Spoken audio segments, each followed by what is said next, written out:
امروز اولین پادکست ما چی اویلا در یک روز ویران می شود. این چگونه چنین باشد؟ امور خطرناک است. و غیر از این وقتی که انسان از اسلام دور شد عرق خوری میکند، بعداً زناکاری میکند، دختر را پدرش به کی دهد؟ آیا به آنی که از اسلام تماما دور است یا اینکه در اسلام است؟ اصلا در اسلام عائله یک چیز مقدس است.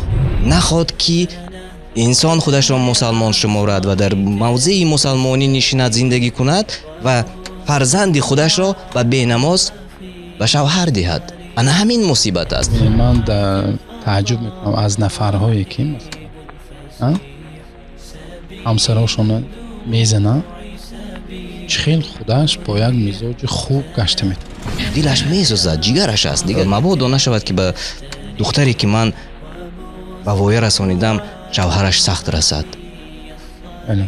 اینا من میدونم که همه آنهایی که دختردار هستند البته میفهمند درباره چی گپ میرود. ای جگر میگن، از جگرم شاید نزدیکتر باشه. حیبت از داخلی خیلی فرق میکنه. انا همین گفتیم ویران شدن عائله بسیارتر از در جامعه خودمون از رشک کم میشود. مثلا یا جندی گریز که رخور آمد، مست آمد.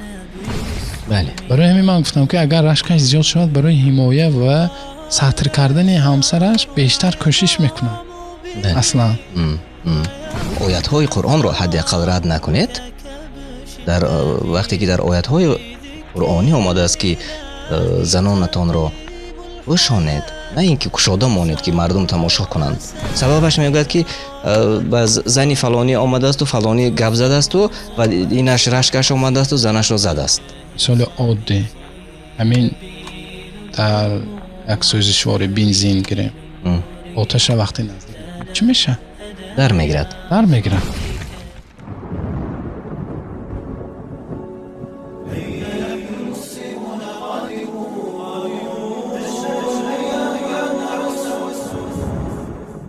به نام الله بخشاینده و مهربان. السلام علیکم و رحمت الله و برکاته. تماشاگران عزیز، مخلصان شبکه‌های ما، امروز اولین پادکست ما و در مهمانی ما عطاالله منانی برادر گرامی ما، خوش آمدید میگویم شما را. باشید، سلامت باشید. واقعا ما امروز در پادکست اولین موضوعی مهم، موضوعی که واقعا به هر یک از ما و شما وابسته است، اون موضوع رو انتخاب کردیم، موضوع عائله. بسم الله الرحمن الرحیم. چنانه که شما گفتید اولین پادکست، من هم نیز خوشحالم، بسیار خرسند که یک برنامه جدید و دعا میکنم که الله سبحانه و تعالی ما و شما در این راهی رسانیدن دین اسلام موفق گرداند، با برنامه های بهترین، با راه های وسیله های بهترین موفق گرداند و انشاءالله امیدوارم که برای بینندگانم پسند می آید. و سرآغاز من از یک کمی آمار برایتان میگفتم. امروز در خود تاجیکستان در یک روز موافق آمار متخصصان 40 عائله جدا می شود، یعنی 40 عائله ویران می شود و موافق ان همین آمار در یک ماه تقریبا 1000 عائله ویران می شده است و ببینید که در نیم ساله اول سال 2022 زیاده از 30,000 عائله ویران شده است و این را متخصصان آماری میگویند که به اقتصاد نیز ضرر می آورد.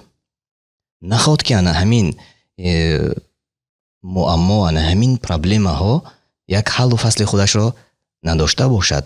مثلا بعضی ها میگویند که اقتصاد پایان می رود، یا اینکه از طرف دیگر از جهت های دنیوی فکر میکنند.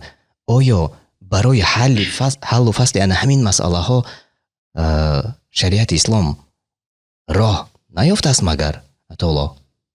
البته چنانه که شما فرمودید بسیار آمار خطرناک است. انسان وقتی این آمار میخواند یا میشنود در حیرت میافتد که متاسفانه جامعه ما به یک سوی رفته ایستاده است که خطرناک است، یک گویا به یک طرف جعری یا چخوری رفته ایستاده است، به هلاکت رفته ایستاده است. یعنی ببینید که چی عائله در یک روز ویران می شود. این چگونه چنین باشد؟ حتی از آمار نکاح هم زیاد باشد. شاید من آمار نکاح نمیدونم، شاید از آمار نکاح هم زیاد باشد متاسفانه. ببینید بهترین چیز این یک چیزی عملی است. از گفتارم عمل بهتر نشان میدهد. ما چقدر گوییم که مثلا اسلام این خیلی تعلیماتش این خیلی است، اسلام فلان است، من این چیزهای باید ما رعایت کنیم. از این دیده باز یک چیزی هست که نمونوی بعد از وفات پیامبر صلی الله علیه و سلم ابوبکر صدیق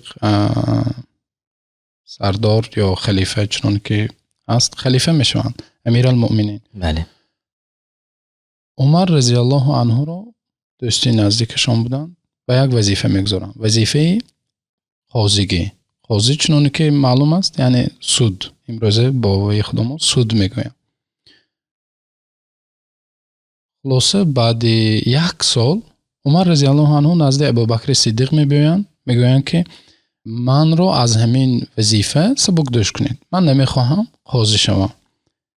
من هر جایی که همین چیز میگفتم اول میپرسیدم که از همراهانم میپرسیدم که سبب در چی است که عمر رضی الله عنه به نزد ابوبکر آمدن گفتن که من قاضی شدن نمیخواهم. میپرسیدم، همه هر خیلی فکرام میگفتن، بسیاری هم میگفتن که اما جوابی عمیق، جوابی درست هیچ کس نمیگفت، چون که به سرشان نمی اومد که باید چون این جواب گفته شود و جوابش مثلا همین چیز باشد. درست؟ بله. اکثریت میگفتن که عمر قاضیگی یک چیزی وزنی است، عمر از مسئولیت گویا میترسید. حالا آن که چنین نیست. بله. تصور میکنید عمر نزد ابوبکر آمدن گفتن که شما من از این وظیفه سبکدوش کنید، من دیگر یعنی قاضی شدن نمیخواهم. سبب در این بود که گفتن یک لحظه بیاید تکنون یک لحظه صبر میکنیم، چون تماشابینان این لحظه تماشا میکنند و به فکر شما تا آن دمی که استاد عطاالله جواب رو میگویند شما چی فکر میکنید؟ چی فکر میکنید که چرا عمر الله از او راضی بود، بسیار با متانت انسان بود و از چیز ترس نداشت، چرا که از آن همین وظیفه دست کشیدن میخواست؟ مرحمت دوام دهید. بله. به فکرم تماشابینان فکر و خیالشان هر طرف رفته ایستاده است. ببینید که عمر گفتن که آخر یک سال گذشت یگان نفر نمی بیاید نزد من که شکایت کند. اکنون تصور کنید آیا در وقت آنها مثال فقیرها کم بزاعت نبود؟ بود البته. یا مثال امروز میگوین که از سبب اقتصاد، از سبب نمیدونم کیمچی مثلا یا مهاجرت هم بود، اقتصاد هم انسانهایی که دارا نیستند، مقصد داراها انگشت شمار بودند. اما عموما یگان خیل قضیه به نزد عمر برداشته نشد. اکنون تصور کنید که امروزها حتی به جای رسیدیم که عائله ها برای همون قاضی یا سودیه حتی رشوه هم داده چیکار میکنن؟ بیا من تیز ما رو از هم جدا کن. الله پاک است. بله.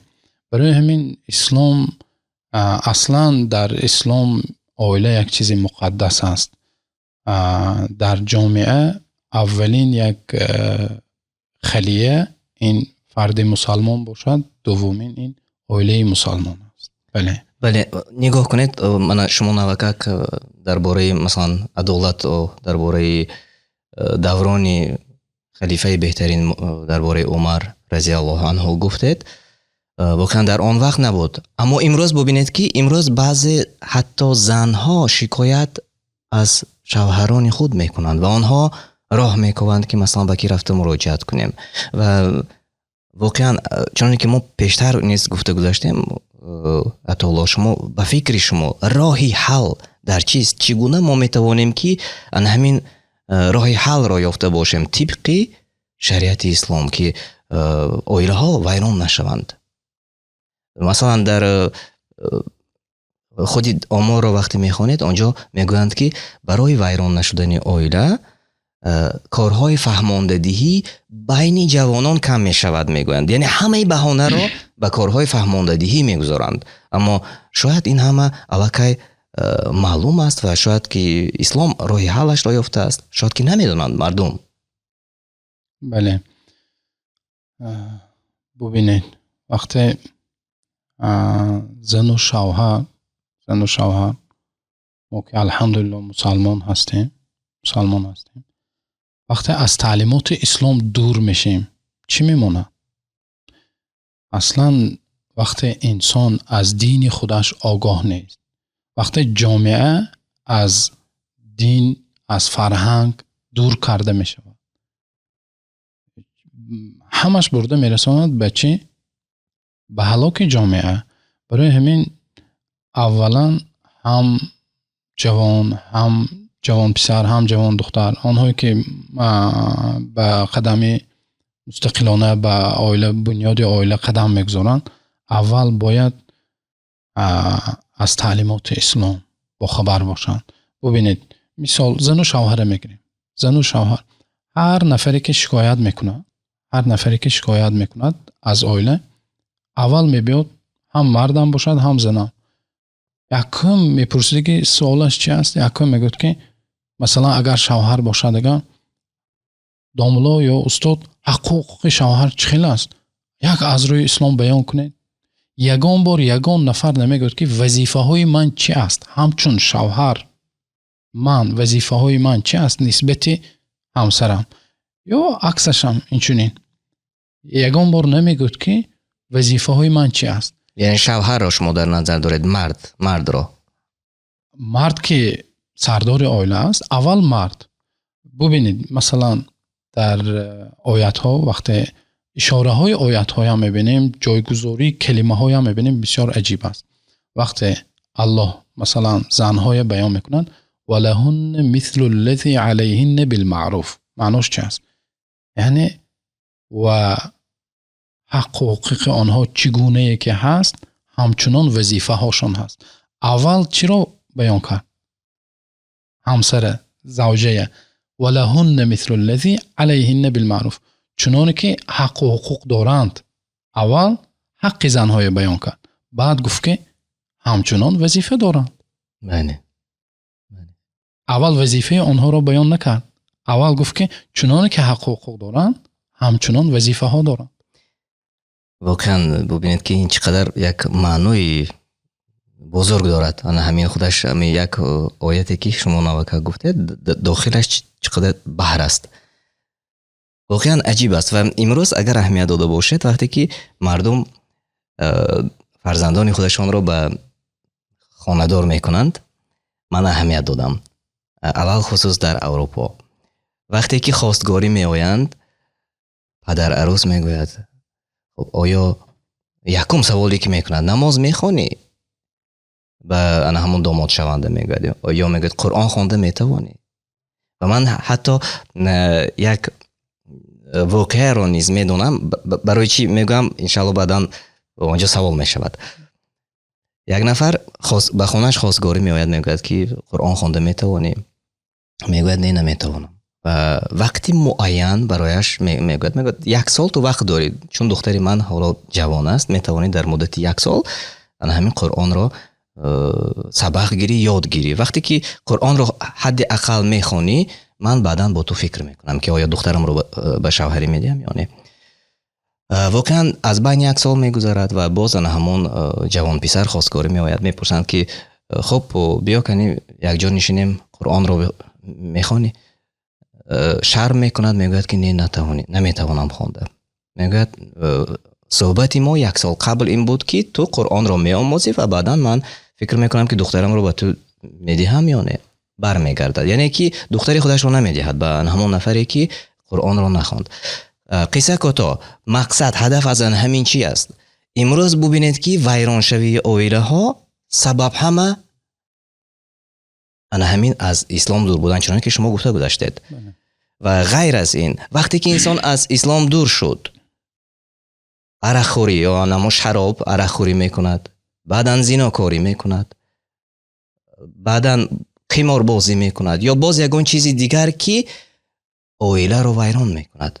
وقتی که عرق خوری کرد دیگر کلاش کار نمیکند، انسان را جنگ و جدال میشود در خانه و اویله این گونه پراکنده میشود. و برای چی من پرسیدم که حل معمای ویران نشدن اویله از روی شریعت اسلام شاید که به نهایت عادی و آسان باشد و همون عملها رو ما و شما اجرا کرده نمیتونیم. از سر آغاز از آن که دختر را پدرش به کی دهد، آیا به آنی که از اسلام تماما دور است یا اینکه در اسلام است؟ بله، من یک برنامه داشتم بنیادی عائله سالم، در اونجا هم اشاره کرده بودم. بسیار جوانهایی که مثلا خوش اخلاق هستند، جوانهای دیندار یا عموما یک انسانی که جوانی که یک صاحب فکر است و کوشش میکند هم در این دنیا موفق باشد و هم آخرت خود را نیز آباد کند. همیشه انسان‌های صمیمی واقعا در انتخاب همسر یا در همین چیز مشکلی میکشند. وقتی میری متاسفانه خیلی هر دو طرف هم گویم، هم انسان‌هایی که زن اختیار میکنن برای خود و هم انسان‌هایی که دختراشون میتین، معیارها ویران شده است، ترازو ویران شده است. وقتی چنانه که شما گفتید مشکلی از همین انتخاب آغاز می شود. وقتی من برای خود همچون جوان وقتی همسر زن انتخاب میکنم، معیار من چیست؟ یا مثلا جای خودمو موافق تعلیمات اسلام پدر و مادر دختر را به ازدواج میدهند. البته فکر و عقیده جوان دختر هم پرسیدن در کار باید که چنانکه که در همون قصه یک جوان دختر آمده است نزد پیامبر صلی الله علیه و سلم که از پیامبر میپرسد که پدرم مرا به یک نفر داده نیست که من نمیخواهم. بله. در آخر پیامبر صلی الله علیه و سلم میگوید که حق ندارد. خلاصه معیار همون پدر و مادر دختر هم معیارها ویران شده است. برای همین ببینید تعلیمات اسلام ببینید، هم برای دختر و هم برای پسر پیامبر صلی الله علیه و سلم حدیث مبارک دارند که میگویند که اذا جاءکم من ترضون دینه و خلقه فزوجوه. معیار بهترین اذا جاءکم من ترضون دینه و خلقه فزوجوه. اگر یک جوان بیاید که از جهت دینش، دینداریش، ایمانش، تقواش، خدا ترسیش و از جهت اخلاقش یک انسانی باشد که ترضونه برای شما پسند است، همون چیز مقبول است، فزوجوه، بیچون و چرا شما برایش دهید دخترتان را. بله. همچنین هم زن ببینید انسان مال دنیا رو کسب کرده میتواند. انسان هر چیزی که در همین دنیا هست کسب کرده میتواند، اما در انسان اگر خلق زیبا نباشد، اگر در قلبش ایمان و ترس الله نداشته باشد، خیلی دشوار این چیز جایگیر کردن. بله. برای همین از همه آغاز همون و انتخاب زن و انتخاب شوهر است. یعنی ببینید باز یک چند وقت پیشتر به زیر شرح برای ما نوشته کردند، گفتند که یک عائله همسرش و خودی شوهرش یک جا کار میکنند، در نانوای خانه کار میکنند. واقعا چندین سالی زندگی با هم دارند، اما در چندین سالی زندگی چندین مراتب شوهر به زن خود دست میبردارد و بار آخران شوهر چنان دست میبردارد به زن خود که همسرش تا به بیمارخانه روان میشود و در بیمارخانه قلم و کاغذ میکنند و حالت را همه آگاهی پیدا میکند. و در اسلام آیا اجازت شده است که مرد زنش را زند؟ در اسلام در یگان جای تعلیمات اسلام، فرموده های اسلام، زدن زن اجازت نیست. یگان جا نگفته است که عموما زدن در اسلام نابسته از زن است، دیگر است و علل خصوص زنها رو پیامبر صلی الله علیه و سلم آخرین وصیت پیامبر صلی الله علیه و سلم استوصوا بالنساء خیرا، وصیت من این است که به معامله نیک، به معامله خوب مناسبت کنید با همسراتون. و ببینید که پیامبر صلی الله علیه و سلم میگن که خیرکم لاهله و انا خیارکم یا خیرکم لاهله. بهترین شما کی هستین؟ بهترین شما همون نفره که با همسران خود، با زوجهش معامله مناسبت خوب داشته باشد. و همچون نمونه پیامبر صلی الله علیه و سلم میگن که و من از همه بهترین شما هستم، مناسبت من با اهل عالم خوب است. در یک حدیث آمده است که پیامبر صلی الله علیه و سلم گفتند که اگر زوجه نافرمانی کنه، تصور کنید نافرمانی چی، مثلا چی شده میتواند و چی بوده میتواند. نافرمانی کند، برای شوهر اجازه دادن که پیامبر صلی الله علیه و سلم الضرب غیر المبرح، یک زدنی که زدنی اذیت نرساند. بله، اذیت نرساند. همین چیز آمده است در حدیث. اما زده به بیمارخانه، سبحان الله، تصور کنید. یعنی این از همین از چی درک میدهد؟ تماشابینان عزیز خودتان خلاصه کنید، همین از چی درک میدهد؟ استاد نوکک برای شما گفتند که حتی زدن اون طرف است. درباره زدن چیزی نیست که ما زنهای خودمون رو زنیم، یا اینکه قصه ایوب علیه السلام رو نیز به خاطر آورده میتوانیم که تمام عمر بیمار بود ایوب علیه السلام. وقتی من از بیماری شفا یافتم زن رو میزنم. یعنی در آیه چگونه آمده است؟ خوشه که چند درونش چی است؟ بله، با خوشه. نگاه کنید تماشابینان عزیز، هدف از این گفته ها، هدف از همین گفته ها نخواد که انسان خودش را مسلمان شمارد و در موضع مسلمانی نشیند، زندگی کند و فرزند خودش را به بینماز به شوهر دهد. همین مصیبت است. غیر از آن که بینماز است مثلا، این کارو کی میکند؟ البته همون نفری که 5 ارکان اسلام را اجرا نمیکند. هر آن کسی که 5 ارکان اسلام را اجرا کرد و ارکان ایمان را اجرا میکند، عمل میکند با آن، نخواد که زن خودش را یا فرزند خودش را این گونه تنبیه دهد یا زند. تنبیه هم نمیشود، زدن میشود. اصلا ببینید من تعجب میکنم از نفرهایی که مثلا همسراشون میزنن، چخیل خودش با یک مزاج خوب گشته میتونه. تصور کنید با عائلتون جنجال میشید، میزنید، گفتی گپو چخیل نسترین خودش چخیل میشن. مثلا وقتی انسان این وابستگی است که ببینید همون حوا علیه السلام را الله مثلا از چه؟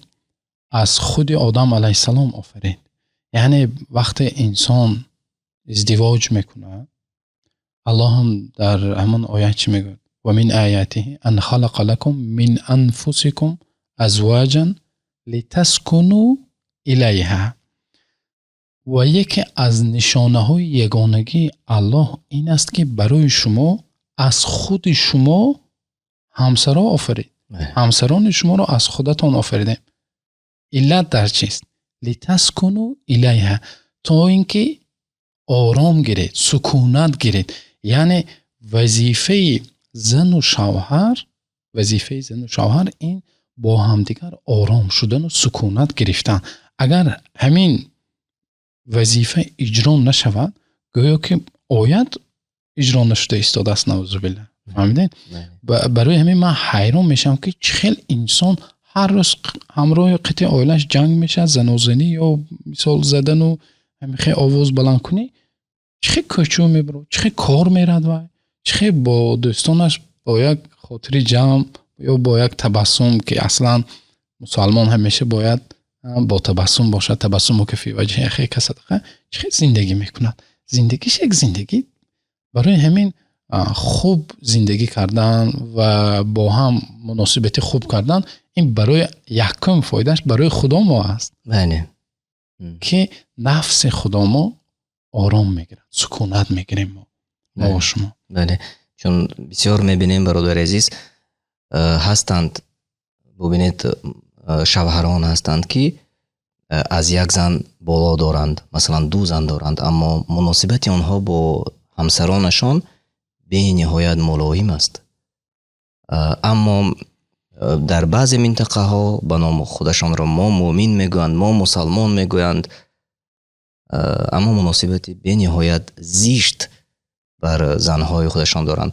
و من فکر میکنم که همون قصه که در آغاز ما آوردیم درباره گفتیم که وقتی که خواستگار می آید و میپرسد که تو قرآن را میدانی، این بیهوده نبوده است. یعنی پدر عروس عاقل اول میفهمد که دخترش را به کی دادن میخواهد. آیا دلش میسوزد، جگرش است دیگه، دلش میسوزد که مبادا نشود که به دختری که من به وایه رسانیدم شوهرش سخت رسد. بله. اینا من میدونم که همه آنهایی که دختردار هستند البته میفهمند درباره چی گپ میرود. شخصا بنده صاحب 3 دختر است، 3 دختر دارم. ماشاءالله، الله برکت. آمین، جزاکم الله خیرا. سالشان، سن سالشان ولی جوان است یا هستند، لیکن از همین لحظه ها، از همون لحظه که انسان پدر میشه، دختردار میشه یا پسردار میشن، علل خصوص دختردار میشن، دیگر گفته شما خیلی جگر میگویند، از جگر هم شاید نزدیکتر باشد و قلب دل گویدم میشه. بله. دخترچه ها با پدر مهربان تر میشن، هم خیلی میگویند.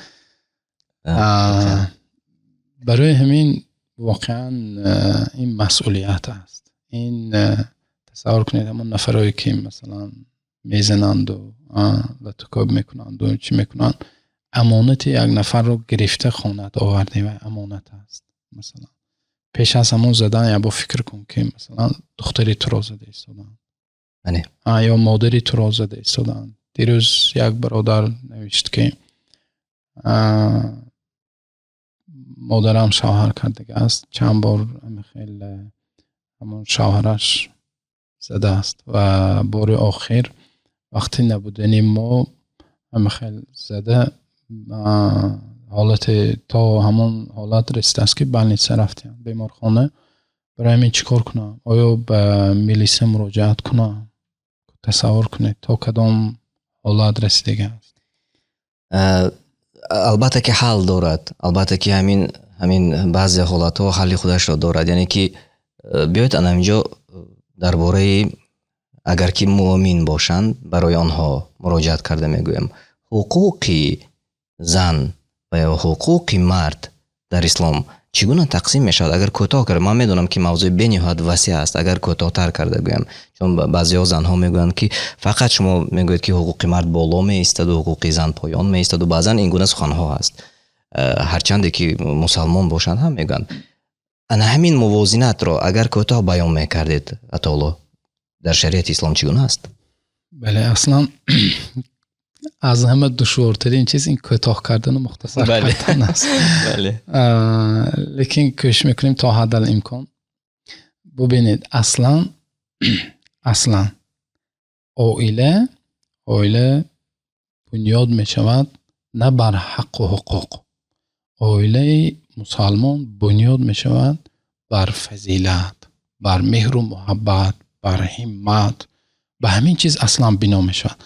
حق و حقوق همون وقت میشود که وقتی ما آیات های قرآن میبینیم، آیات های قرآن حق و حقوق همون وقت ذکر میکند که وقتی میدونید کدام وقت؟ وقت طلاق، وقت جدایی. وقت جدایی حق و حقوق آمده است. اما طبیعت زندگی زندگی هست که در همه جا الله مودتا و رحمه. مودت یعنی مهر و محبت و رحمت و مهربانی. بله. زندگی مؤمن و مسلمان، یک مرد مؤمن و یک زن مؤمنه مسلمه باید بر همین چیز بنا باشند.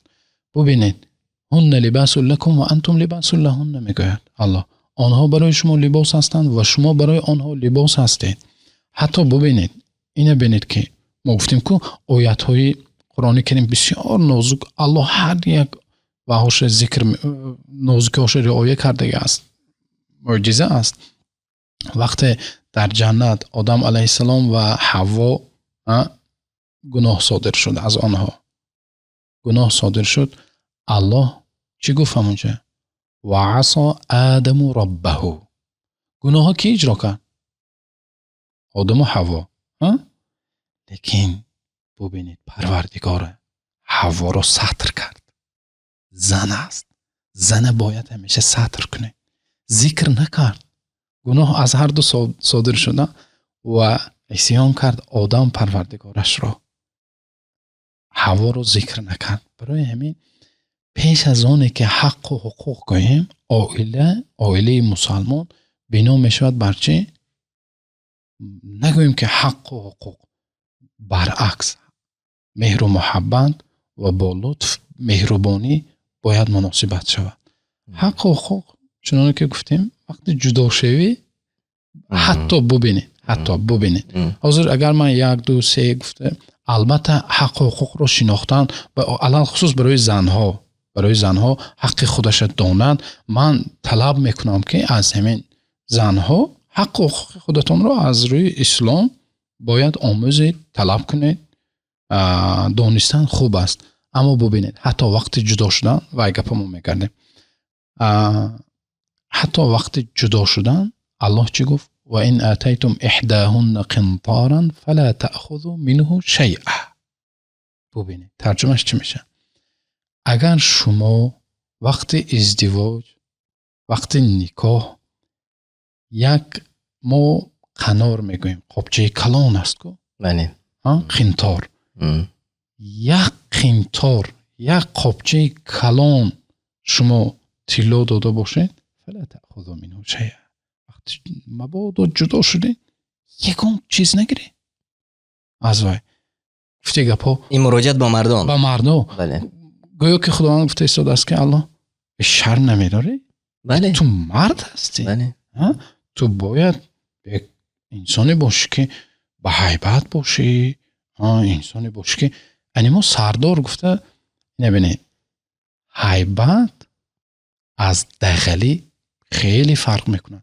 دغلی که دی هیبت بسیار وقت آمیخته میکنن. نه، یک دغلی و درشتی یک چیزی منفور است، اما هیبت برای مردها این چیزی یک صفتی برعکس صفتی خوب است. کی در خانه رئیس؟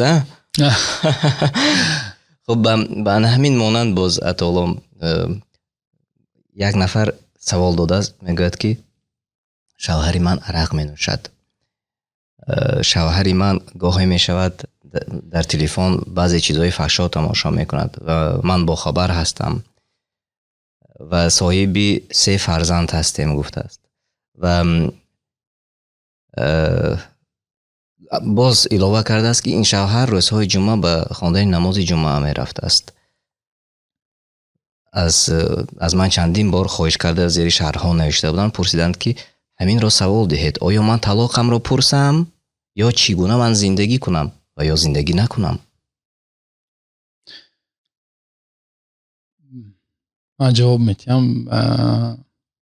شاید مثلا بعضی نفرها گویند که ای تو عائله جدا شوید، دعوت کرده ایستاده یا فلان، یکمش دو طرف شنیدن در کار. لیکن متاسفانه من با چشم خودم هم همه خیالات های دیدگی هستم، بسیار دیدگی هستم. این از جامعه ما دور نیست، ولی تصور کنید یک نفری که ام الخبائث میگوین، خمر، عرق، مادر گناه ها، یک چیزی حرام کرده الله می نوشن.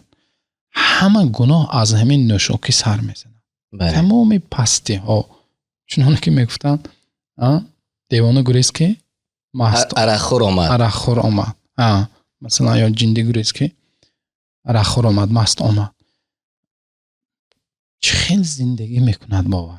مثلا همه خیلی نفرها و انسانایی که سیگار میکشند، انسانایی که عرق مینوشند یا انسانایی که نشأمند و هم خیلی نفرها تصور کن و همسرش به خیلی وزنین نه حتی نزدیکی کردن هم بسیار دشوار است. برای همین اصلاح شدنش این خیلی نفرها خیلی دشوار است. یک کمی صبر میکند، دعا میکند، با اصلاحش کوشش میکند. اگر نشد برای چی زندگیشه حیاتی که الله داده است برای وی تا اینکه با طاعت و عبادت با خوشبختی گذراند با یک انسان بدمست و با یک انسانی که هر روز حرام کرده الله هم می نوشد حیاتش میگذراند. طلاق برای همین حالت ها نباشد کی میشود یا جدایی کی میشود؟ واقعا اکنون این مثل که شما گفتید اینجا طرفین را شنیدن در کار و اما بسیاری علما شاید بعضی ها سختگیر گویند، شاید بعضی ها گویند که نه استاد ملایم صحبت میکنند گویند، اما البته از جانب عالمان نیز فکرهای مختلف است. مثلا من یک بار یک قصه شنیده بودم، یک شیخ را همین گونه سوال میدهند به همین مانند سوال را و شیخ میگویند که صبر کن، دخترم صبر کن، اما آن زنی که سوال داده بود به غضب می آید و شیخ میگوید که چگونه من صبر کنم حال آن که شوهر من همیشگی مست است، همیشگی مینوش است. میگویند دعا کن، قوه دعا بزرگ است. و سال دیگر باز به همین مجلس می رود زن و دستش را بالا میکند، میگوید که شیخ را میگوید مرا شناختید؟ شیخ میگوید نه نشناختم. شناس میکردید خطا؟ میگوید من سال گذشته درباره شوهرم به شما نقل کرده بودم، سال چند درباره شوهرم و الله را دعا میکنم که الله برکت در شما و پاداش نیک برای شما دهد. امروز شوهر من مؤذن مسجد شد. یعنی قوه دعا هست. اکنون اصلا واقعا شما درست گفتید، اون نفری که عرق خور است و عوض شوی ندارد و اون آیت قرآنی را رد کرده است و بر ضد آن عمل میکند و فرزندکوی وی چی میشود؟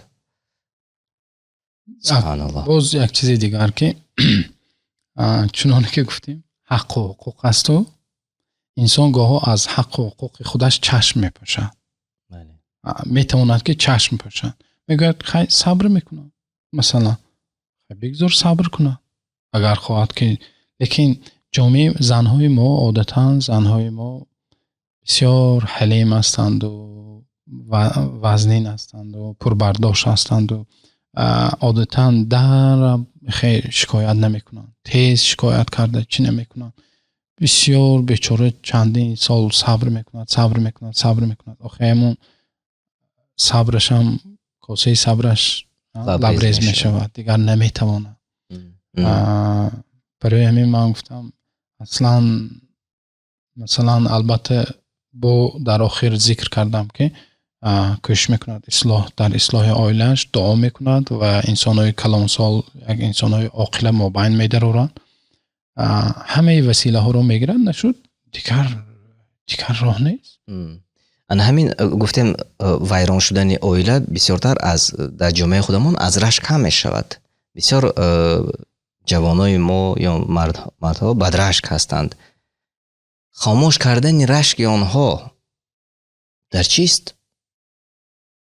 مثلا شریعت اسلام یک راههای دارد که همان رشک کردن حد اقل کم کند یا اینکه تماما نابود کند. مثلا یک جای چنانه که گفتم قصه که پیشتر ما ذکر کردیم با شما، با هم یک جا کار میکنند، همسرش مثلا یک جا با شوهرش کار میکند، اما سبب مثلا دست برداشتنش بزنش رشکش میشود. شاید راههایی هست که همون رشک کم شود بین جوانا. اصلا مفهوم رشک هر خیل است.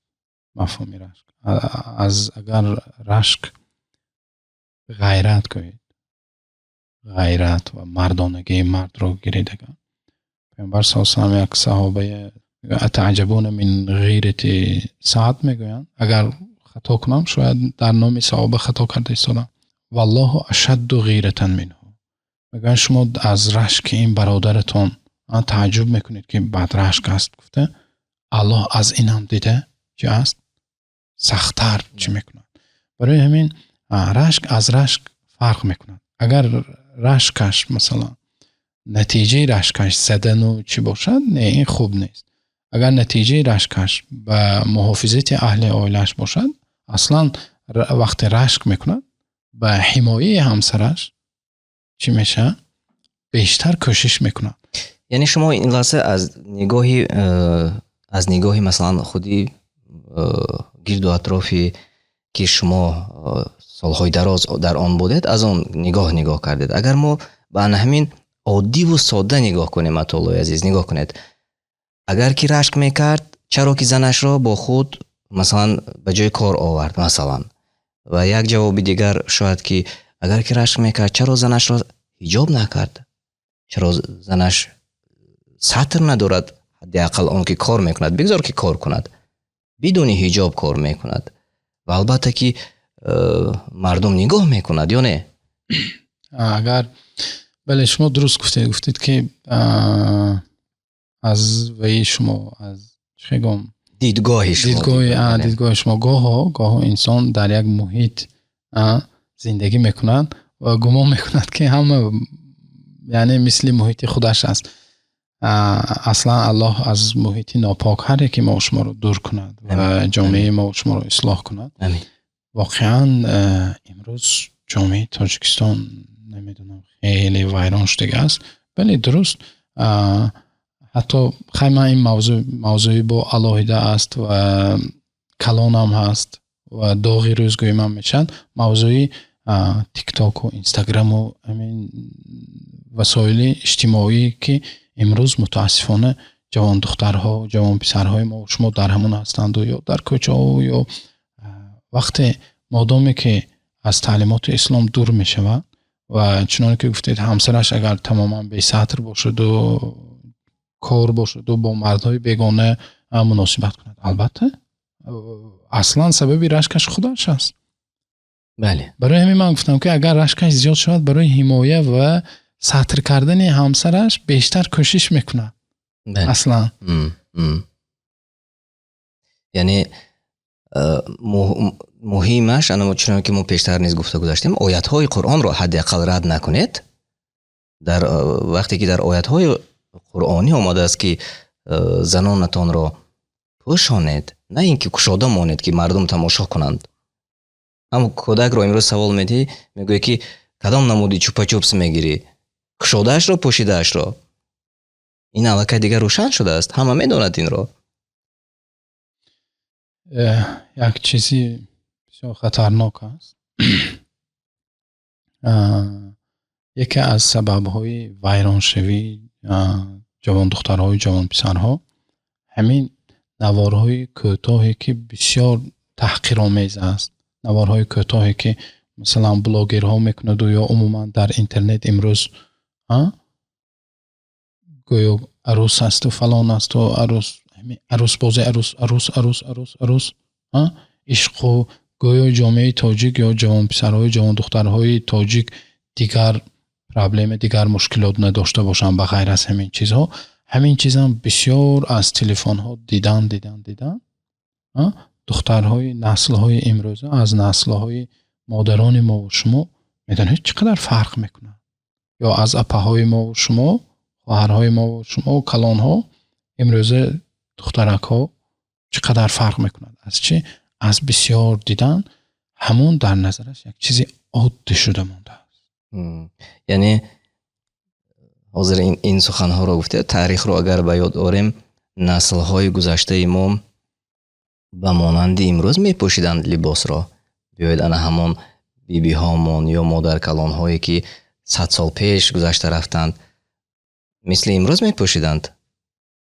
لباسشان چنین بود نه البته تاریخ رو بیاید کشیم و یک ورق گردان کنیم نخواد که به مثلی امروزه همون لباس هایی که فرض کردیم ان همون اطلسی که میگویم لباس ملی است میگویم فرض کردیم نخواد که اطلس تو چی پوشیده است تو چی نپوشیده است هر دو یک است یعنی تنگ است و همه بدن انسان میتواند آیا این است لباس دختران ما آیا این لباس رو ما به دختری خودمون میخواهیم یا به خواهر خودمون میخواهیم یکی همین چیز همین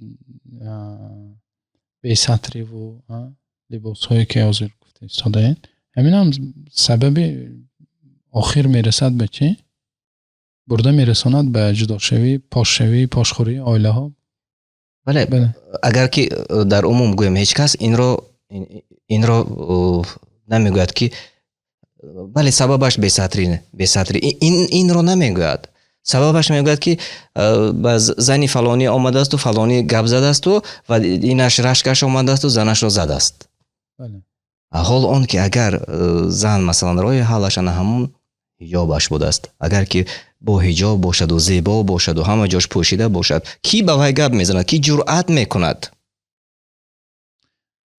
یک برنامه دیده بودم در یاد ندارم رادیو آزادی بود کدامش بود خلاصه همون حادثه ای که به دو دخترک یک جوان سخنهای قبیح میگوید یا دو جوان بود خلاصه کیم چی کارها میکنن در همون برنامه یک چند نفرها گفتن که چگونه لباس پوشیده بود گفتن که مادرشو با یک چند نفرها جامعه ما جامعه چی است دینی نیست گفته هجوم کردن البته تصور کنید مثال عادی همین در یک سوزشوار بنزین گیریم آتش وقتی نزدیک میکنه چی میشه؟ در میگیرد البته این دنیا خودش سبب و مسبب است یعنی یک چیز دیگر به سبب میشود که به همون برده رساند برای همین این چیز نباید ما این کار کنیم بله نه جوان ها باید چیکار کنن نفس خودشان اداره کنن و برای نفس خودشان اداره کردن مادر پدر شما کمک کنید بله و نصیحت شما در آخر ببینید موضوع ما خود جداشوی و عائله بود و ما گفتیم و از آمار نیز گفتیم که در یک روز 40 عائله ویران میشد یعنی جدا میشدند و شما چون برادر به خواهر و شما چون برادر به برادری که زن میگیرد چی یک پند میگوید در آخر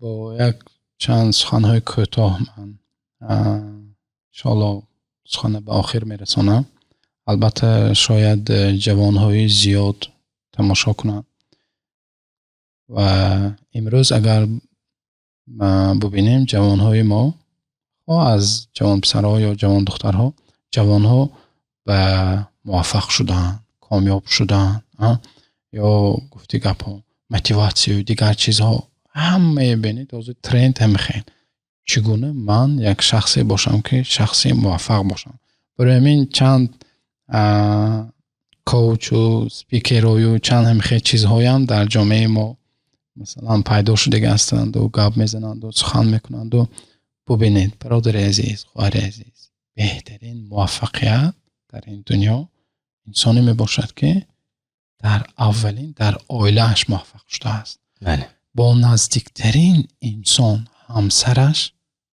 موفق شده است پیش از آنه که شما صاحب کاری خوب صاحب مال صاحب خانه و در شوید از همه موفقیت بهترین این شریک حیات بهترین مناسبت بهترین داشتن و موفق شدن در بنیاد عائله سالم است اگر این با زبان خود جوانها گپ زنیم برای همین کوشش کنید که در بنیاد عائله سالم موفق باشید پیش از آنه که در دیگر امور کارهای دنیوی شما موفق باشید همیشه گفته خداشون گفته جوانها موتیواسی ما و شما در چی باشند چگونه چیکار کنم که من عائله بهترین داشته باشم عائله مستحکم داشته باشم و یک عائله که چنان که میگویند عائله سعادتمند وقتی ببینید ابن تیمیه رحمت الله علیه میگویند که الله